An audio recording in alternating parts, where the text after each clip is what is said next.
So what does recovery mean for you? Recovery to me means, basically helping people, doing not just other people in recovery, just helping anything and anyone that you can, point blank period. What was given to me, I got to give it away, freely. You got to give it away to keep it.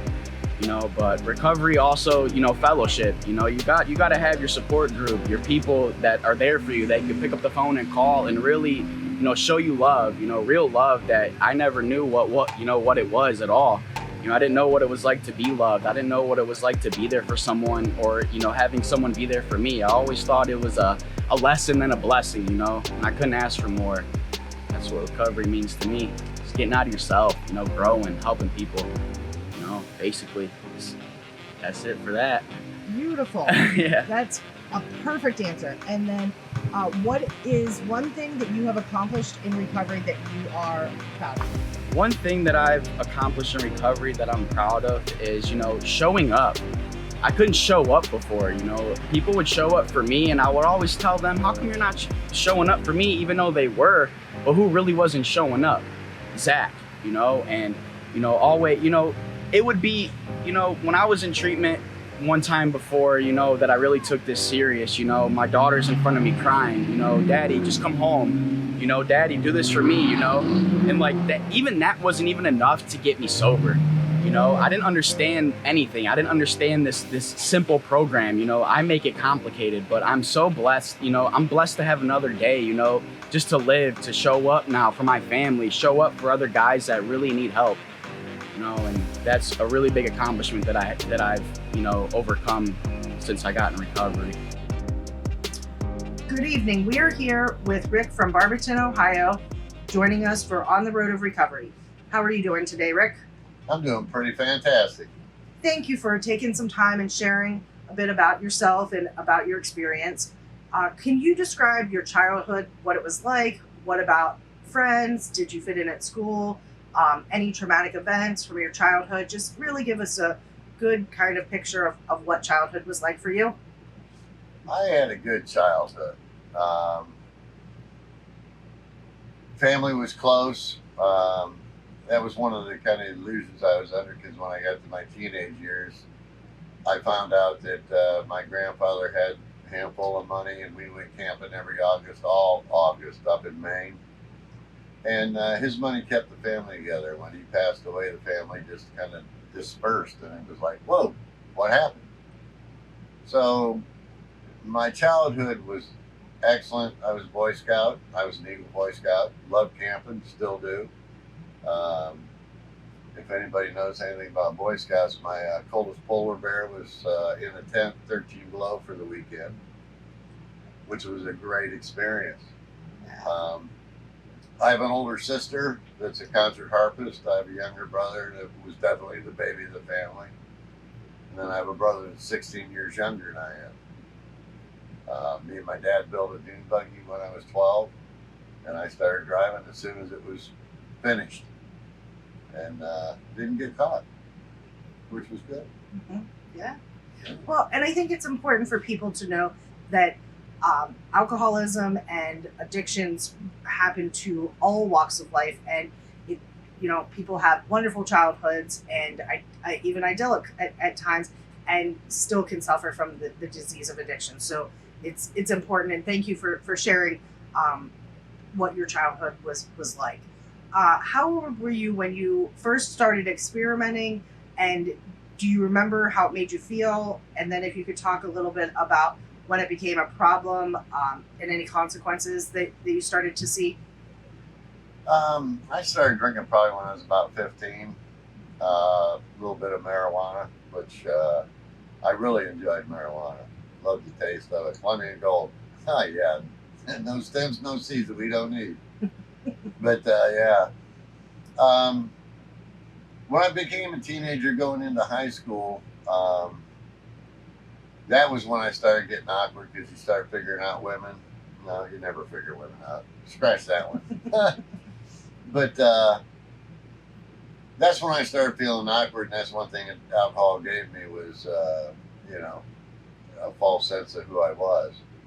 And I kind of liked myself when I was drinking, so I kept drinking. And it was, I never had any consequences other than with my parents. And they were brushing them off because my parents believed it was all my friend's fault, not mine. And I was taught at early age, if you can't dazzle them with brilliance, baffle them with bullshit. I'm not that brilliant, but boy, I got the bullshit going. So that helped out a lot. Absolutely. So when would you say that in your life that alcohol started to become a problem? Oh, okay, I'm going to just give it to you. When I went to college, I drank a lot. My grandfather was an alcoholic, and I was always warned that I'd become an alcoholic if I drank too much. My grandfather AA'd me a lot, and I didn't realize it until I got sober. Met a beautiful girl that's the mother of my children, but she was Dr. Jekyll and Mrs. Hyde, and I was not used to anything like that, and boy, she twisted my head. But when I had kids, my kids are Irish twins. From March 19th to April 9th, every year, they're the same age. They were. So when my kids were born, I quit drinking. I drink every once in a while, and I was married for 10 years, and she threw me out 2 or 3 times a year, and I told her, hey, there's going to be a time I'm done. After I got divorced, I drank a lot, turned it off. So I'm thinking, well, your granddad was an alcoholic, but man, you've turned it on and off and you're in control. This ain't going to get you.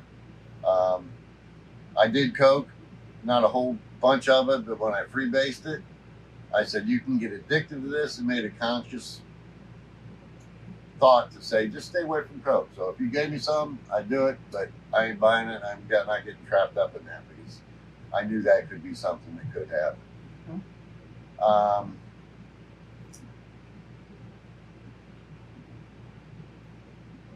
I bought a Harley. I drank a lot riding. I was a functional alcoholic. I have 5 DUIs, but they were spread apart, so the consequences weren't that bad. My daughter got in a bad accident when she was in about her early 20s, mid 20s. Got pain management. She got addicted to the Oxycontins that they were feeding her like candies. And when the pain management doctors cut her off, she went to the streets. 10 years ago, this August, she passed. She died. I'm going to say she just died, period. Because she overdosed. Street drugs. I grew up in the 70s. I could trust my drug dealers. The people my daughter got drugs from, you could not trust, because they don't know what they got. And right there's a big problem we have today. And that's when my alcoholism was out of control. I look back, being sober now, coming on 7 years, I look back and I see, yeah, I was always an alcoholic. I was manipulating, lying, getting what I wanted, but it wasn't the alcohol, and I wasn't really out of control, or so I thought. I was maintaining. But when she passed away, but I had resentments against my sister, because she was a harpist and daddy's little girl, and I didn't get the attention I wanted from my dad. My little brother was pretty mature and bloody noses, crossed eyes, and I couldn't play with him like brothers play, because every time I give him a bloody nose, I got in trouble. But I found out I had those resentments. When I first started talking in this deal, I said a great childhood. But looking back at it, I built a lot of things that were false and not there, but they bothered me all my life. So my alcohol took care of that. Took care of the problems that my ex-wife put in my head, and all the things, because it was progressive. It kept getting worse and worse and worse. And when my daughter died, the game was over. Alcohol could not handle my problems anymore. I spent 3.5 years drinking half a gallon a day, plus a little bit of weed. Um, I thank God for my wife because she is one hell of a cook. And I ate 2 square meals a day and drank a lot of iced tea and water on top of my booze. And the doctors say that's what saved my life because I've had no medical, physical problems from my drinking, excessive drinking for 3.5 years. Right. So is it fair to say that you were probably a functional alcoholic for quite some time, and then this 3.5 years, which, by the way, I'm sorry to hear the loss of your daughter. That is devastating, and it I can't imagine that pain. But from what you're saying, the alcohol still can't fill that pain. It can't fill it. And one of the problems I had after my daughter, people that came up to me and said, "I know how you feel." Oh, get the kids ready for soccer practice. Oh no, you don't know how I feel. Right. That's one thing that drove me over the edge. It was a lot of the little things that drove me over the edge, and I just drank and drank and drank and drank. And when alcohol took over, because yes, I was a functioning alcoholic. I went to work one Saturday night. I worked nights because I get away with drinking and not get caught because I was a very good drinker, cover upper, or whatever you want to call it. Right. And it was a Saturday night. It was playoffs in the football. On Sunday, I didn't have to work Monday, so I stopped by the state store. So I bought a whole gallon, 2 half gallons. And that was really a very good night for me because it taught me where I'm at today. I started feeling crappy a couple hours into my shift, and I knew, go do a double, triple shot. You'll feel fine. And I probably had to blow double the legal limit in order to be normal at this point. So I went outside to get normal. I drank the whole half gallon that night, 12-hour shift. Day supervisor rolls in and says, "Rick, a couple of people think you've been drinking." I said, "They're crazy. I don't know what they're talking about." He goes, "Well, you're not slurring your words. You're not stuttering. You don't look drunk to me." And I said, "Case closed." He goes, "No, too many people said something. I got to take you to the stat care to blow." Rick says, "Let's go. I have nothing to hide." What's an alcoholic like me thinking on that day? I only blow 0.28. Wow. You know? Yes. And he was amazed I blew that high. But that's how much I had to have in me to function. And that's a really, really amazing description of what tolerance is, that you can be completely functioning and have that amount of alcohol. And I think that's a misconception that oftentimes people that don't suffer from this disease, they if they were to have, drank what you had drank, they would be possibly dead, alcohol poisoning and whatnot. But our bodies adjust to what to being able to tolerate that much. Yes, absolutely. And so that's one thing that I could function. I was a lead. I was in charge of 5 guys and 8 machines, and I'm blowing a 0.28 at work. right. So I'm not an alcoholic. I really don't have a problem. It's that guy sitting on the park bench with the bottle wrapped up that has no place to go. That's the illusion alcohol and drugs gives us. Yes, sir. So let's get to the point after your daughter has passed, and during those 3 years, did you were you still employed at that time? Did you eventually lose your employment? And bring us up to the point that that you enough was enough and you decided to make a change. So take us through that point. After my daughter died, yes, I was employed about 8 times because I kept getting fired because I drank at work. But it never sank in that was a problem. Now, if you talk to my wife, she saw a problem. Those were tough 3.5 years. I don't think I ever hit bottom, but I did go to a very dark place in my life. And I caused a very dark place in her life because she saw in me what I quit seeing in myself. You were asking a few people here about what does recovery mean to you. What it means to me is I can look at the man in the mirror now, where I could not look at the man in the mirror because I was disgusted and did not like him. Um, it's amazing what me and my wife have been through. She tried her best to help me, and there was nothing that she could do. And I can still, forget sex. I just want her to come home and sit on the couch, hold my hand, and say everything's going to be all right. But all she could do is sit across the room from me and look at me with this hopelessness in her eyes.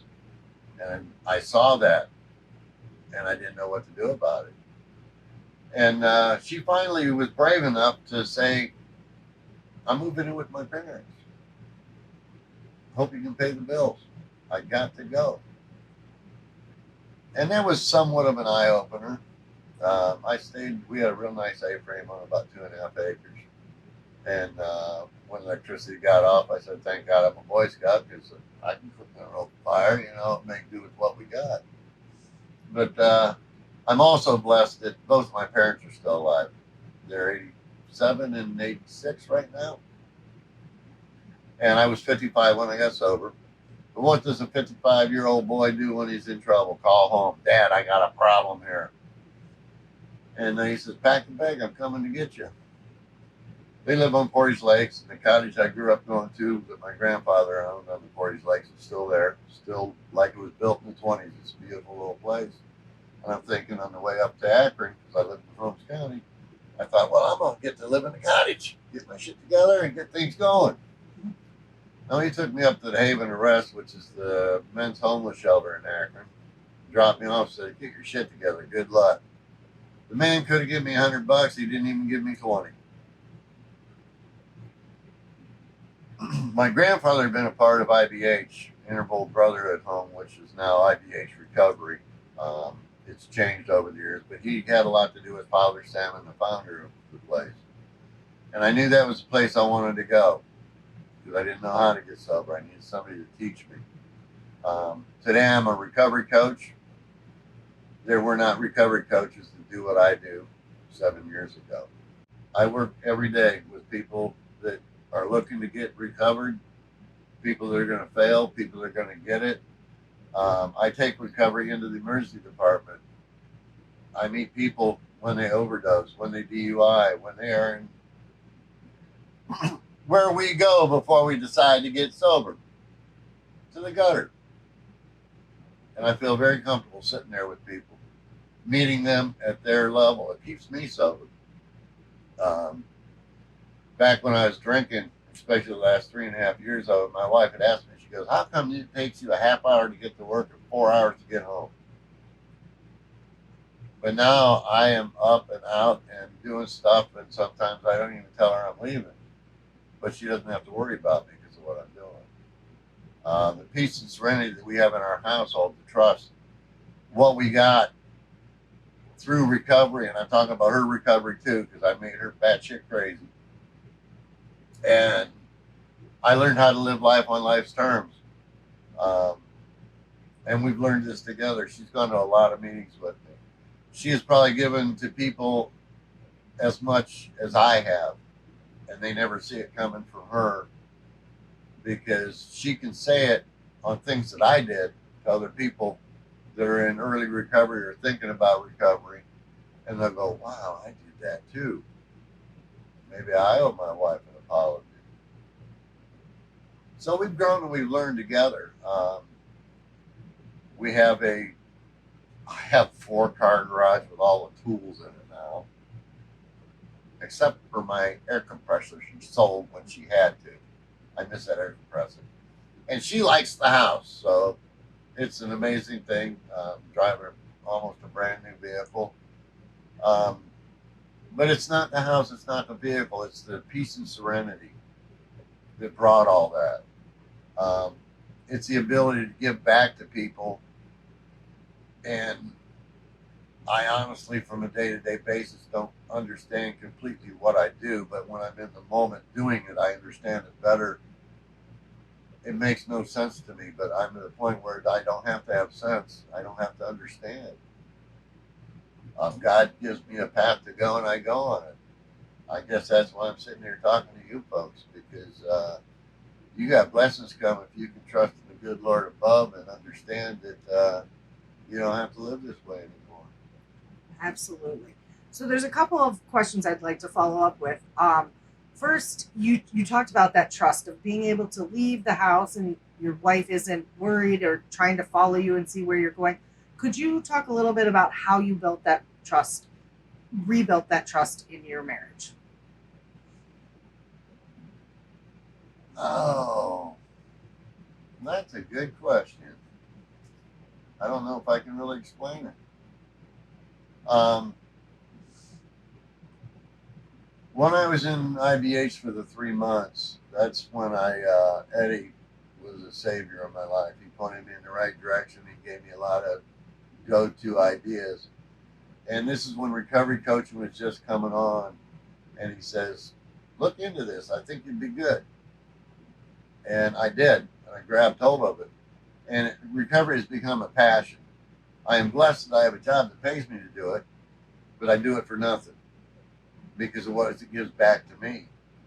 And I think just the fact that AA talks about the pink cloud, and then when it ends, you really have life in your face. Well, either I never got on the pink cloud, I think I've never got off of it. But I work hard every day for my recovery. So when you ask me how I built trust, I don't know if I really tried to build trust. I just got it because of who I am now and what I did and what I do every day. I don't know if I really lost my wife's trust. She just didn't know what to do with the person as big of a mess as I was. And it was pretty much alcohol because I wasn't the woman chaser. You know, I did eventually come home.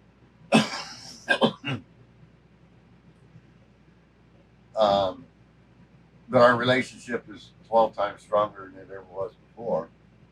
And like I said, I don't have to understand everything, so I guess I've never tried to figure that part out. I just love what I got.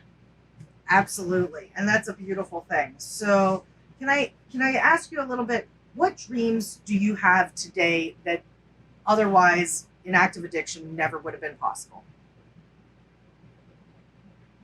A strong relationship with my parents. I could have missed out on that, and I've had it for the last 7 years. You know, we talked about trust and my inability to explain why I have as much trust in me that I get from my family. My sister, the harpist that I had on a pedestal, was the executor of their estate and in charge of their medical decisions. And through the way me and my wife dealt with her parents passing away and home hospicing and things like that, my mom saw what I did and who me and the wife were today. And now I'm the executor. Now I am making the decisions, and I did not see that coming. The things money can't buy, I have in recovery that I would have never had because I wouldn't have taken the time to see them. And then I have the blessings in recovery of owning a house, of owning a vehicle, having a 2-seat convertible in the garage that I really wanted to drive today, but didn't get to because of the weather. But mostly in recovery, the relationships that have been rebuilt that I didn't think were going to be the way they are. And I'm just sticking around to see what happens next because every year, every 2 years, I've underestimated where I'd be in recovery. I have judges that I can walk in their chambers and they say, hey, Rick, what's up? What can I do for you? Wow, what can I do for Rick? But they know I'm all about recovery and they're all about helping people. So am I, and it just works good when I used to go in the court in handcuffs. It's a way different life, which is pretty amazing. But it is possible, and that's part of what we're here to be able to show the world that recovery is possible and how people's lives are forever changed. What does recovery mean to you? Recovery to me means getting a new life, being able to look myself in the mirror in the morning and not hate myself. What is one accomplishment that you're most proud of today? I am most proud that I'm able to be a good mother today, a a good citizen, just an overall good person, and not take from society. Instead, I give to it. Well, thank you so much for coming out to the event. Hope you enjoy yourself. Thank you. Thanks, Kristen.